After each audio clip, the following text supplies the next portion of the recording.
So Emilia Perez just won the award for Best Musical or Comedy at the Golden Globes. And all I have to say to the voters is, boy, have you lost your mind, because I'll help you find it. It was a win that caused Challengers director Luca Guadagnino to literally stand up and walk out of the ceremony. Maybe he just needed to use the bathroom? Or maybe, just maybe, he too saw that Emilia Perez is some of the shallowest Oscar bait we've seen this side of the 2020s.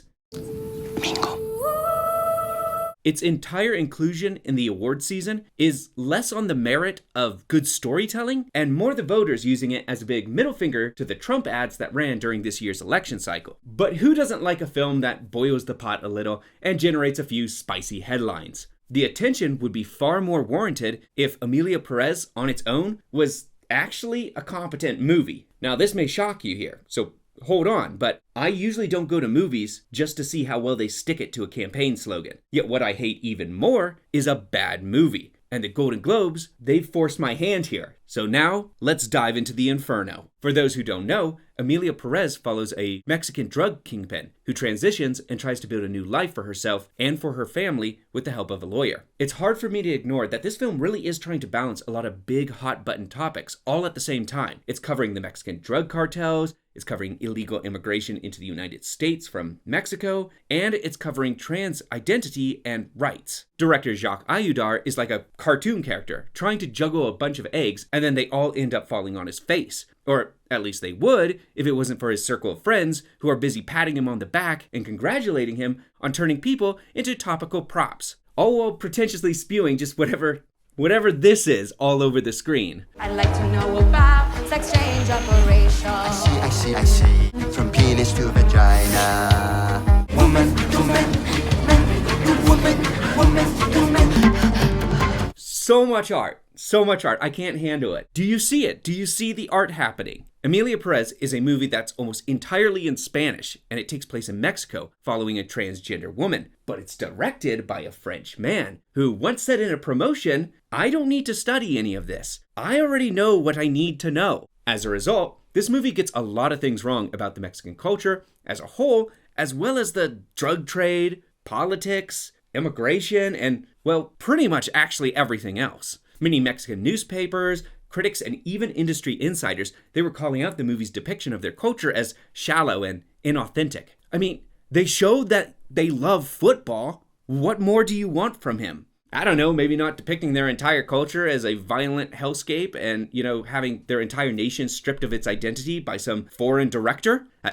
Yeah, I'm sure that would be a start. There is real cartel violence in Mexico. This shouldn't surprise anyone. This remains a major issue for the country. In the hands of Udar, it is nothing but a means of shock value. In a place where real people are affected by rampant crime and people murdered or missing by hundreds, if not the thousands, he decides to create a main character who is a violent cartel boss who is absolved of all her crimes just because she transitioned, thus minimalizing any real-world violence as just kind of empty lip service.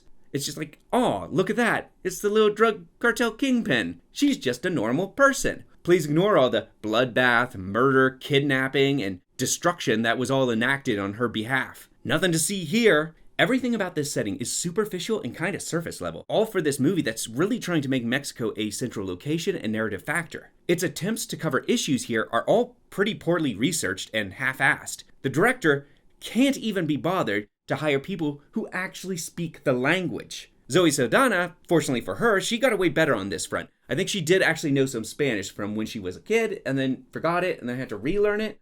Does she come off as a fluent and Mexican native? No, not really, but she was convincing enough for those Golden Globe voters who gave her the award for Best Supporting Actress. I'm Mexican. Really? This is all despite her character being this empty yes man who has no desire of her own outside of the first act and just becomes boring besties with a mass-murdering sociopath and treats it all like this is some big positive thing. She at least isn't on the same level of a disaster as Selena Gomez. Now, Gomez reportedly had only a few short weeks to learn Spanish and then proceeded to completely butcher the language both in conversation and in song, as if one wasn't enough. I can see why an actress would take a complex role that they may not be right for. Who doesn't want to challenge themselves in their career? But what I can't understand for the life of me is why a director would choose these actors for these roles. Now, just as an example, if I made a movie set in Kansas about a family of multi-generational farmers, I'd probably want to hire actors that actually, spoke English fluently, given that they're supposed to have been here for a very long time. I can only imagine for native Spanish speakers that this is as distracting as if you made A River Runs Through It, yet for some reason Brad Pitt keeps speaking with a thick Australian accent the whole time. But he isn't Australian? Crikey, mate, there's a pretty big fish. I am very good at accents. Maybe they'll give me a Golden Globe. Or you can give me a like and subscribe if you're enjoying this, if that didn't send you away right there. Please, though, take some time to pity the poor casting director, because apparently she had no choice but to cast English-speaking actors. Allegedly, she couldn't hire native-speaking actors because, to her, there were not enough good Mexican actors or actresses, in the entire country. Yeah, I'm sure that one's gonna go over really well. The director, he lazily tries to justify Mexicans who can't speak Spanish by giving every single character non-native birthplaces. This was apparently shoehorned into the script last minute. The only conclusion I can draw is I don't think the makers could care less about correctly portraying this part of the world or its people. It was more about the optics of caring. But this movie, it's more about the trans experience, you may be saying, giving voice to a minority group. Right now, I'm working on a video that covers 1919's Different from the Others, the first ever feature to openly feature gay characters, made in Germany at a time when the anti-gay laws there meant that you could have been thrown in prison just for being gay. The film was trying to argue for decriminalization and against persecution. Now, why am I bringing this up? Because gay men and women at this time were actually shunned from society, so the movie, they really sought to humanize them with a larger part of the population. To get this right, they worked very closely with a famed sexologist at the time, Magnus Hirschfeld, who even got a writing credit for the screenplay. Hirschfeld was deeply embedded in these communities, both for his written works and his sociological studies. Different from the Others, it faced protests, people trying to destroy the film, and later even the Nazi Party tried to hunt down every copy. Only one managed to survive. That's why we have it today, at least in part. Different from the Others put in that effort to be authentic in its subject matter and took the time to get the genuine perspective from the community. The director here can't manage that level of effort. Not when he claims he already knows everything he needs to know. So, good for him, I guess.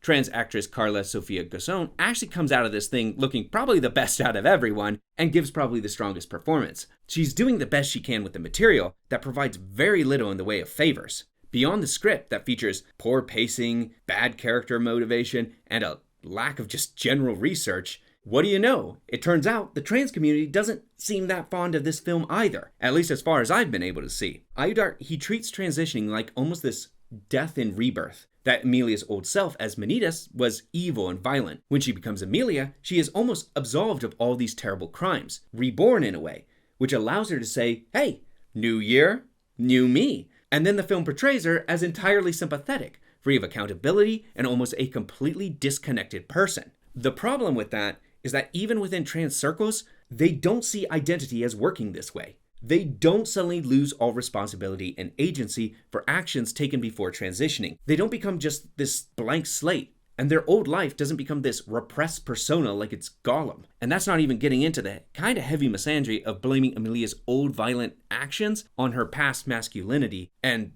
that it's only in transitioning to womanhood that she discovers her softer, gentler side, okay? It doesn't matter. She still did all those terrible things like murder, kidnapping, drug trade. The movie wants you to forget all of that, and it works very, very hard to misdirect your attention.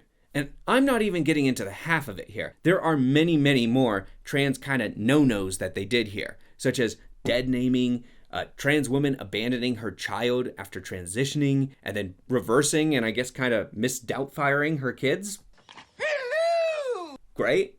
A trans woman having her male side emerge in a scene where she's angry and overpowering her ex-wife. And then there's a song where a kid sings like, you smell like papa. Hueles como papa. All of it not great. And again, another stellar song. My point is not that I'm deeply offended by all of this, and I'm not going to pretend that I'm really, really entrenched in this community. I'm not. I'm an outsider. My point is that this guy probably understands it even less than I do. And if the movie's clumsy attempts at understanding its own subject matter, that wasn't enough, this is a director who very clearly has been getting a little too high on his own supply. He is an artiste, okay? An artiste. And he will be damned if you forget it for more than 2 seconds. Why would they decide to make this a musical, you may be asking? Especially when the songs are terrible. Lady, will you please tell your Mr. Mystery, instead of having plastic surgery, he'd better change ID. Changing the body changes society. Changing society changes the soul. Changing the soul changes society. Changing society changes it all. And most of the blocking kind of looks like a high school production. Well, that would probably be because somebody told the director that America really likes to give award to musicals. And hey, musicals are back, so why not? Never mind, the musical numbers feel very oddly out of place. Every single one of them, they're all very jarring. This is the sort of musical that makes me long for Joker 2 by comparison. That is swinging on These sequences were poorly directed, cringe-inducing, and made me want to go watch Wicked again to properly wash my eyes out. Now that was a movie that knew how to do a musical. Many Spanish speakers have pointed out how cheesy the lyrics are in their native language. And that's no surprise to me, they were cheesy when I read them as subtitles.